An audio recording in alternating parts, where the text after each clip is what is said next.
I never meant for any of this to happen. Not the way she looked at me that first time. Not the way her voice slipped past my guard, curling around my thoughts like smoke in a forgotten room. And definitely not the way she asked me, without blinking, if I would father the next generation of her species. It started like any other Tuesday on Orbital Dock 9, gray, boring, full of overpriced CAF dust and people in too much of a hurry to remember how to say, "Excuse me." I was hauling synth parts for the maintenance crew, grumbling under my breath because my loader rig had a faulty knee joint, and every other step made it lurch like a drunk spider. I'd already sent in 3 work orders, but nobody cared if your spine got fused early as long as the solar array stayed operational. That's life on the fringe. If you're useful, you're invisible. I was halfway to Cargo Bay G7 when I saw her. She didn't belong there. That much was obvious. She stood still, really still, in a way that made her stand out. Everyone else moved fast, moved with purpose, like there was a countdown only they could hear. But not her. She was watching the ships with a kind of calm curiosity, like she could see something beneath their carbon alloy hulls, some hidden truth the rest of us missed. The moment our eyes met, something shifted. I don't know how to explain it without sounding like an idiot or a liar, but it felt like gravity leaned in her direction. She looked, not human, but not alien enough to set off alarms either. Her skin had that polished gem hue, not quite blue, not quite green, more like moonlight on obsidian. Her hair, or maybe it was sensory filament, flowed with a liquid grace that didn't obey air currents. And her eyes, God, those eyes, like twin galaxies had cracked open just to watch me. I should have walked away. I really should have. But something in me, some rusted old bit of decency, kicked in. Maybe it was the way she seemed out of place, like a child in the middle of a war zone. Or maybe I was just lonely. Real lonely. I approached her slowly, careful not to startle her. "Hey," I said, offering what I hoped was a non-threatening smile. "You lost." She turned to me, and her expression was unreadable. Not cold, not warm, just unreadable, like trying to interpret the emotions of a mountain. When she finally spoke, her voice didn't come from her throat but seemed to resonate directly into my chest cavity. "I am not lost. I am observing." Her tone wasn't defensive, just factual. Like weather or gravity. "Well," I replied, scratching the back of my neck, "you might want to do that a little more discreetly." Security's twitchy about unfamiliar faces. Her eyes flickered, like starlight behind a veil. "You are familiar." I laughed, more awkwardly than I'd like to admit. "That's new. Most people here forget I exist until something breaks." She tilted her head. "You repaired the hydration processor last cycle." "What? How do you know that?" I asked, suddenly more cautious. I watched. There was a pause. A long one. I looked around to see if anyone else was noticing this weird exchange, but of course they weren't. Everyone had their heads buried in their own crap. I sighed. "Hey, look, you can't just go around watching people and then walking up to them saying weird stuff. People are gonna think you're spying. Or worse." She blinked slowly. "I'm not a spy. I am selecting." "Selecting what?" She paused again. Longer this time. "A compatible genetic template." I blinked. What now?" "You are viable," she said as if she just confirmed I had 2 arms and a head. "I have chosen you." I stared at her, waiting for the punchline. Chosen me for what? She didn't answer. Instead, she reached out and touched my arm. Just a fingertip. But it was enough. I felt something move through me. A vibration, not painful, not electric, just deeply, unnervingly intimate. Like someone had read my DNA and judged it worthy. I stumbled back, heart racing. "Whoa, whatever this is, it's not funny." "I do not intend humor," she said calmly. "I intend union." Now, I'm not stupid. I've heard of species with different mating rituals, some of them borderline psychotic. There are 1,000 ways to get into trouble in a galaxy this diverse, and 1,000,000 ways to misunderstand a smile. But this wasn't misunderstanding. She meant every word. And somehow, I knew she wasn't playing games. "I don't even know your name," I said, my voice hoarse. "You may call me Thera." Thera. The name felt like a breeze across fire. Strange but soft. And you? She asked. Marcus, I said, still trying to grasp the situation. She nodded. Marcus, I have observed your patterns. You show kindness even when there is no reward. You repaired a stranger's tool without request. You comforted the maintenance droid when it malfunctioned. You share your nutrient rations with lower caste workers. I felt heat rising in my cheeks. You've been watching me? Yes, she said without a trace of apology. Why me? Thera looked at me with a sincerity that made my stomach turn to mist. Because kindness is the rarest signal in the universe.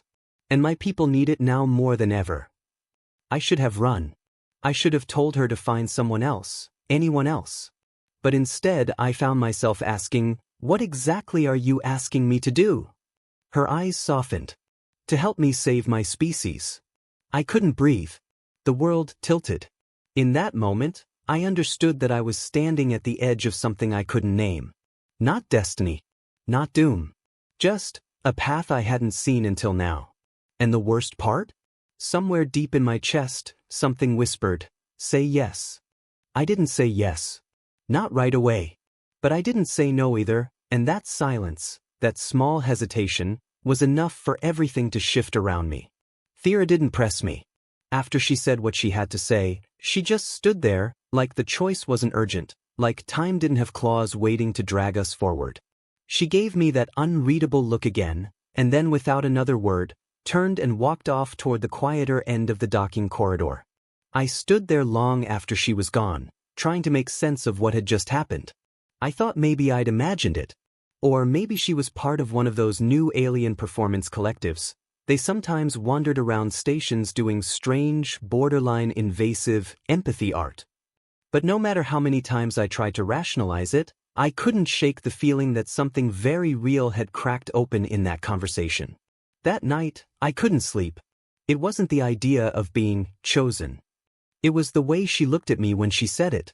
Not like I was a tool, or a means to an end, or some prize she had won. There was no hunger in her voice. No manipulation. Just a quiet, disarming certainty. And what stuck with me most was the kindness part. She'd seen things I didn't think anyone noticed. The way I slipped food packs into the lockers of those new miners from OutSystem. The way I sat with that old medbot until its memory loop stabilized, because it didn't know how to be alone. The way I tried, day after day, not to become the kind of man this place was trying to make me. Nobody ever saw that. Hell, I barely saw that in myself anymore. And somehow she did. The next morning, I half expected her to be gone. Vanished like a weird dream you try to explain to someone only to realize it makes no sense outside your head. But there she was again, sitting calmly at the edge of a cargo platform, legs folded, watching the slow blinking lights of departing freighters. I approached with more caution this time. Not fear. Just a heavy awareness. She didn't look up when I reached her, but she said, "You came back."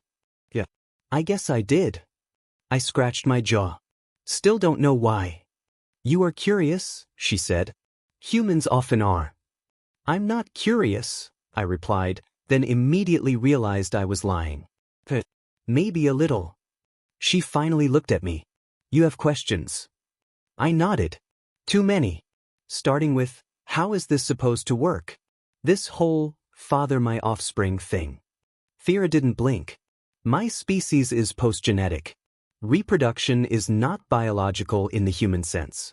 It is closer to harmonic resonance. We synthesize life by blending psychological imprints, emotional frequencies, and memory-based patterning. So, I said, trying not to laugh, you don't need, the physical part. No, she said plainly. Your kindness is the seed, not your biology. I blinked. That somehow made it weirder. And deeper. So it's not about mating? No, she said again, gently this time. It's about meaning. I let out a long breath and sat down beside her. For a while, we both watched the stars blink in and out, like distant thoughts forgetting themselves. You said your people need this. Why? She was quiet for a moment. Then she began, not like a lecture, but like someone remembering out loud. We are called the Silari. We once flourished through a network of shared consciousness. Not a hive, not a collective, something else. Something intimate. We passed on traits not through genes, but through values. Every new generation was built from the best emotional echoes of the last. That sounds beautiful. It was. But something began to change. Our resonance thinned. The memories we passed began to grow dim. The patterns became distorted. We lost clarity, and with it we lost the strength to create. She turned toward me then, her voice lower. We have not produced a new being in 6 generations. I didn't know what to say. 6 generations. That was the kind of silence that stretched across centuries. I felt suddenly small, but not in a bad way, just in the way you feel when someone trusts you enough to tell you something sacred. So why me? I asked again, not challenging, just trying to understand. Why not someone more important? More evolved? More capable? Because kindness, she said, is not learned through intellect or status. It is inherited through example. It is the most fragile signal and the most resilient. You still carry it. Despite all this. She gestured at the docking bay, the grimy walls, the stale air that smelled like overused filtration systems and synthetic rust. You carry it like an ember in the wind. I swallowed hard.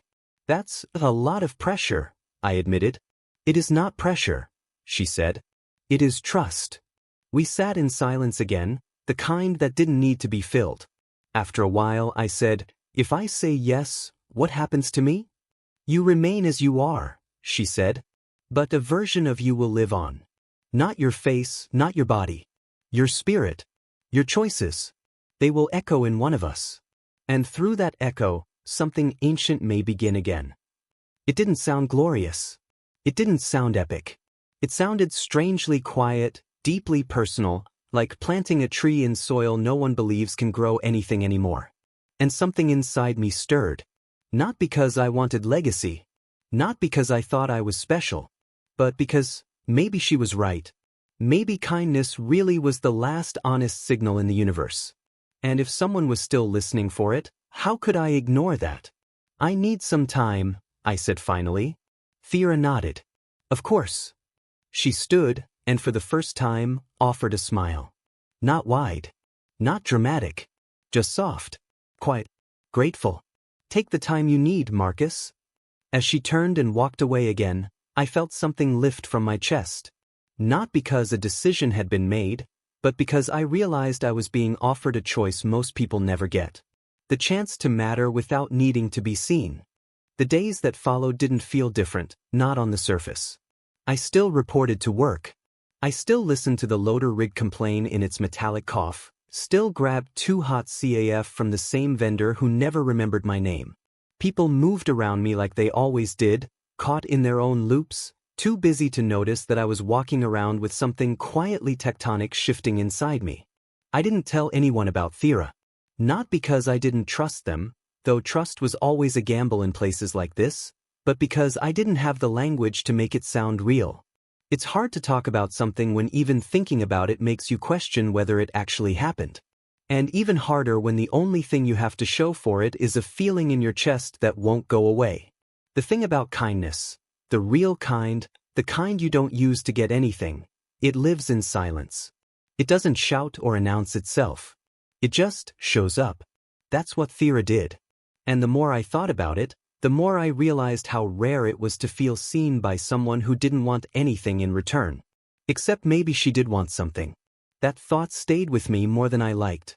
No matter how noble her intentions sounded, she was still asking me to be part of something far bigger than I could grasp. And I didn't know if I was capable of giving something I didn't fully understand. A few nights later, I found her again.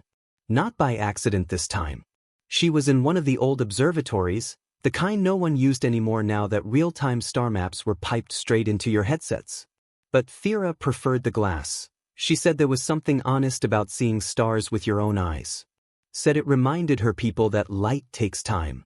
That even beauty had to travel through darkness. She didn't look surprised when I stepped in. I thought you might come, she said quietly.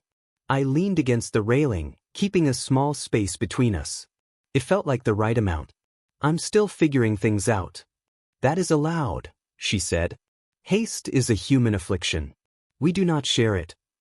There was something gentle in her voice, like she was offering space instead of trying to fill it. I liked that about her.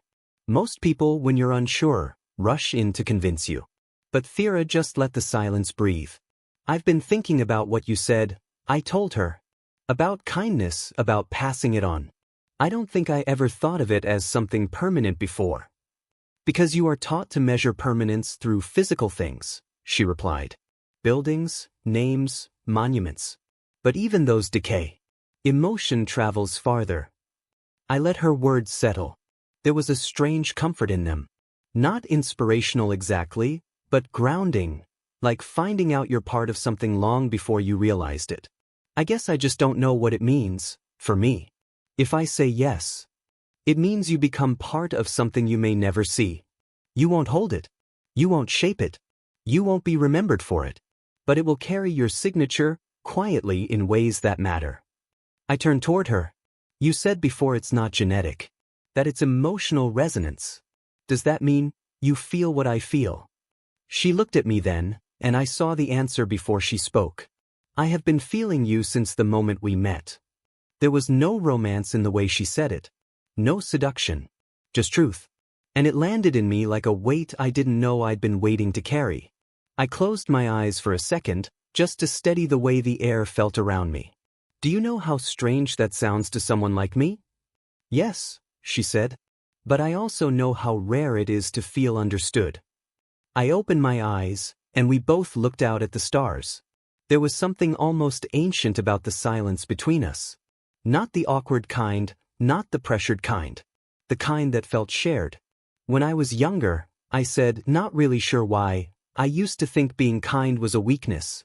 Like, if you gave too much of yourself, people would take it all and leave you empty. That is a common fear, she replied. But then I started noticing the little things. People who remembered a small favor months later. A droid that stopped glitching after I stayed with it for an extra few seconds. It was like, kindness didn't go away. It just waited. And sometimes it came back. Thera nodded slowly. That is the echo. That is what we build with. I turned toward her again, and for the first time, I didn't feel like I was talking to someone from another world. I felt like I was talking to someone who'd been carrying the same questions as me, just in a different language. You really think my life, my feelings, can help rebuild a dying species? I do, she said. Not because you are perfect, but because you are real. And real things endure. There was again that strange, calm certainty. And this time, I didn't flinch from it. We stayed there a long time, not saying much. Just sitting in the quiet hum of the observatory, watching old light make its way across the universe. At one point, Thera reached over and placed her hand gently over mine. It wasn't a gesture of possession. It wasn't romantic. It was human, somehow. And even though she wasn't, it reminded me that the most important moments aren't always the loud ones. Sometimes, the decision that changes your life is the one you make with your heart half beating in fear and half in hope, knowing full well it might break you, but choosing it anyway. I didn't say the words yet, but I think in that silence she already heard them. It wasn't a grand moment. No ceremony. No glowing lights. No alien song rising in the air. Just me, standing beside her in the dim light of the old observatory, watching the stars blink like tired eyes, and realizing, without fanfare, that I had already made my decision. I'll do it, I said softly. Thera didn't move right away. She didn't smile or reach for my hand again. She just let the words land between us, honoring them with silence. You are certain? She asked, not pressing, just inviting honesty. No, I admitted. But I'm ready. That seemed to be enough for her. And maybe that was what made me trust her more than I'd expected. She didn't need my certainty, only my willingness to try. There was something deeply respectful about that. She wasn't asking me to become someone else. She was asking me to bring who I already was into something bigger than myself. We left the observatory together, walking through dimly lit corridors that seemed more alive than usual, like the walls had absorbed our quiet conversation and were somehow changed by it. People passed us without noticing. To them, I was still just the guy who fixed things, who moved crates, who laughed too softly and stood too far from groups. But to Thera, I was something else now. Something rare. We arrived at her quarters, temporary housing tucked in a mostly abandoned maintenance wing. It wasn't extravagant, just quiet, with smooth walls that shimmered faintly, almost like they were breathing. She'd customized the space to match her atmosphere requirements, but it didn't feel foreign. It felt still, thoughtful. "You do not need to stay long," she said as she stepped inside, and I followed. "The resonance will occur quickly." "What do I need to do?" I asked. "Be present." That was it. No machine, no interface, no high-tech ritual. She guided me to sit across from her on a low, cushion-like structure. The air changed subtly when we sat, warmer, gentler, as if something had opened around us. Thera's eyes met mine, and for a moment, neither of us said anything. Then, slowly, deliberately, she placed both hands over her heart. "I ask for your essence," she said. "Not your body, not your mind. Just the rhythm of what you carry. The invisible truths that have made you who you are." I nodded, unsure if I was supposed to speak aloud or think something specific, but then I remembered her words, "Just be present." So I closed my eyes and breathed. It was unlike anything I'd ever felt. There was no light, no sound, just a sense of being shared. Like my memories were stretching gently outward, moments I hadn't thought about in years surfacing one by one. My mother's tired voice humming me to sleep. The smell of scorched metal from my first failed repair job. The way it felt the first time someone told me I mattered. None of it hurt. None of it felt invasive. It was like someone was leafing through a photo album with reverence, not curiosity. Each piece of me held gently, seen and not judged. And then, just as quietly as it began, it ended. When I opened my eyes, Thera was still looking at me, but softer now, like some part of me lived inside her too. "It is done," she said. I didn't feel different, but I also knew something irreversible had happened. A quiet sort of permanence. "What now?" I asked. "Now," she said, "we wait, and you return to your life." That stopped me. That's it. For now. I wasn't sure what I'd expected. Maybe some acknowledgement, some token, some change in the air that said I had done something important. But there was nothing except her calm gaze and the sense that something had passed between us that didn't need proof to be real. I thought it would feel bigger. Thera stood, walked to the console near her wall, and dimmed the light further until only the soft shimmer of her world's bioluminescent art glowed gently from the panels. "The most important things rarely feel big when they happen," she said. "They just become part of who we are." I nodded, even though part of me still wanted something to feel, some sign I could carry with me. But she was right. This wasn't about spectacle. It was about something being planted, something that might not bloom in my lifetime, but might ripple forward anyway. Before I left, she said one more thing. "You may never meet what you've helped create, Marcus, but it will know you, and that knowing will shape how it walks through the universe." I didn't know what to say to that, so I just said thank you.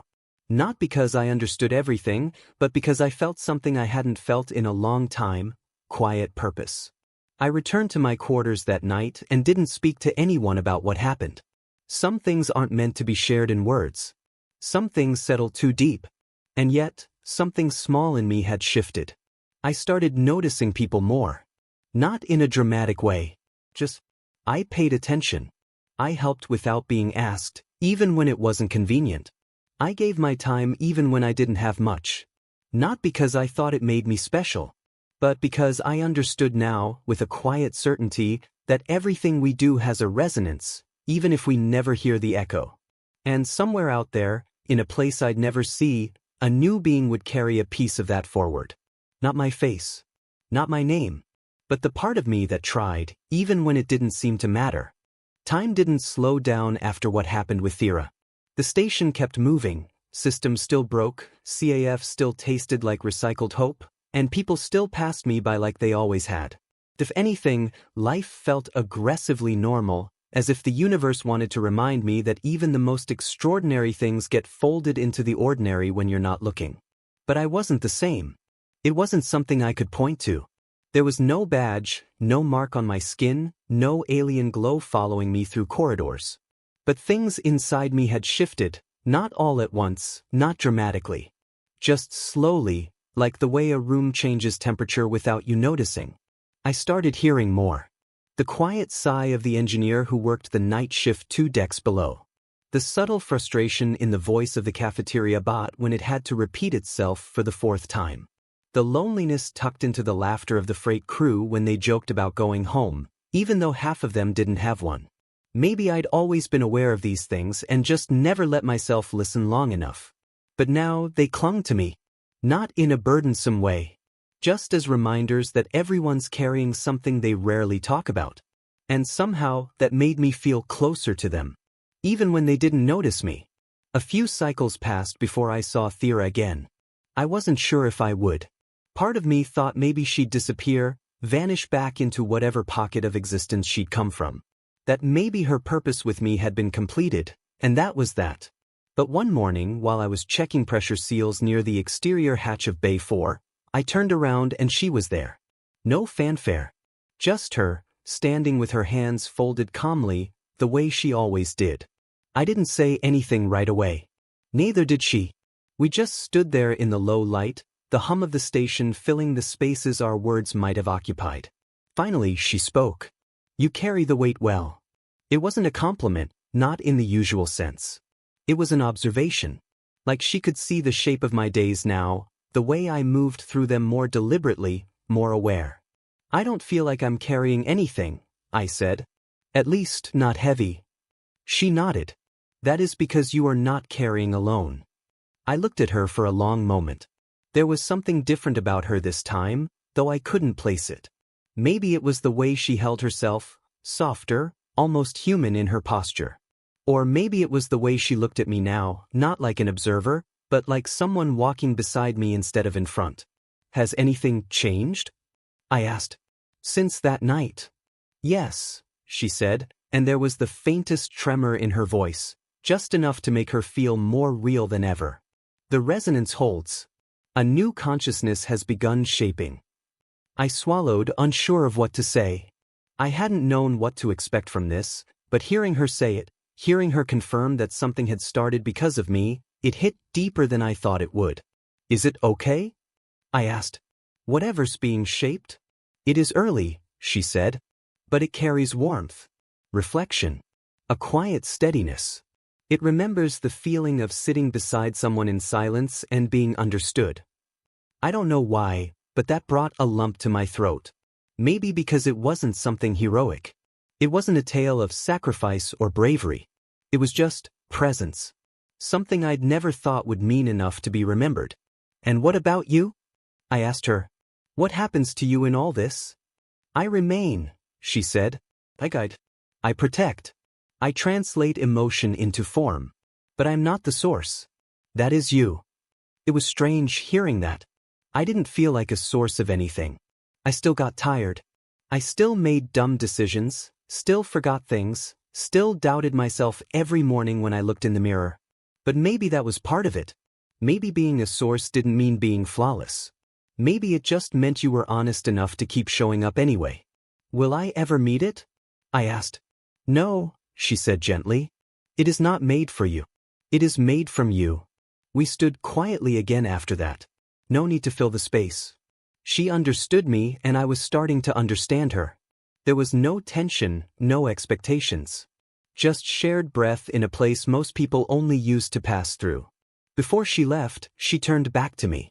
"There will be a moment," she said, "when you doubt that any of this mattered. When that moment comes, remember this. It is not the size of what you give, but the silence it changes afterward." And with that, she disappeared into the corridor, her presence fading like a soft note in a song you weren't finished listening to. I stayed by the pressure seals longer than I needed to. Just standing there, letting her words settle into the places in me that still didn't know how to hold them. And maybe that was the real change. Not that I'd done something extraordinary, but that I now lived with the quiet knowledge that something of me was moving through the stars, soft, unseen, but no less real. It's strange how quickly something extraordinary can fold itself into the edges of your life. One moment, you're just a guy tightening bolts and rerouting power couplings, and the next, you've become part of a story that doesn't need you to be the hero, just present, just willing. Weeks passed. Thera didn't reappear. Not physically, anyway. But something of her remained. I'd find myself pausing in the middle of a routine task, feeling as though someone was watching, not in a surveillance way, but in a quiet, constant awareness. As if somewhere out there, a being I helped bring into existence was learning how to feel by remembering the way I once waited for a loader droid to finish talking, or the way I apologized to a vending unit when I kicked it by accident. Life went on. But I saw it differently. I noticed the small things more. The way people glanced at one another when they thought no one was looking. The unspoken exhaustion in the shoulders of the sanitation crew. The silent pride of the hydroponics tech when her seedlings broke through the recycled soil. I started responding differently, too. I didn't rush as much. I offered help without thinking. I gave compliments without worrying how they landed. It wasn't that I'd suddenly become a better person. I think I just finally understood the impact of being a kind person, even if no one clapped for it. And sometimes, at night, I'd catch myself talking to someone who wasn't there. Not out loud, not in a dramatic way. Just little thoughts. Tiny offerings. I saw someone pick up trash that wasn't theirs today. The cafeteria droid fixed its own arm and looked proud. I helped someone who didn't ask, and they didn't say thank you, but I could tell it meant something. These moments were small. Invisible, almost. But they weren't meant to be seen. They were seeds dropped into the current, and maybe, far away, something was catching them. Maybe that new being, part Silari, part me, was out there learning how to navigate its world by sensing the choices I continued to make. One evening, I found something near my quarters. A small object, smooth and faintly warm, shaped like a river stone. I didn't know how it got there. I hadn't seen anyone come by. But I recognized it instantly, not because I'd seen it before, but because it felt like her. Etched faintly on its surface were lines that pulsed with a soft light. Not letters, not symbols. Just a pattern. Like memory given shape. I held it in my palm, and in that quiet moment, I understood this wasn't a message. It was a mirror. A gentle reminder that I had given something of myself and that it was living now, in a form that no longer needed my guidance, but still carried my presence. And that was enough. I didn't become a father in the traditional sense. I didn't raise anyone. I didn't pass on advice or hold a small hand in mine. But I left something behind that had never existed before. A thread of warmth in a species trying to remember how to feel. I've never gone looking for Thera again. I don't think I need to. Some connections don't need maintenance. They just are. Like gravity. Like memory. Like kindness, passing from hand to hand, person to person, in the places where nobody's watching. And I keep living. I fix things. I sit with droids. I give more than I used to and ask for less. Because now I understand something I didn't before. You never really know when a quiet choice you make will become someone else's beginning.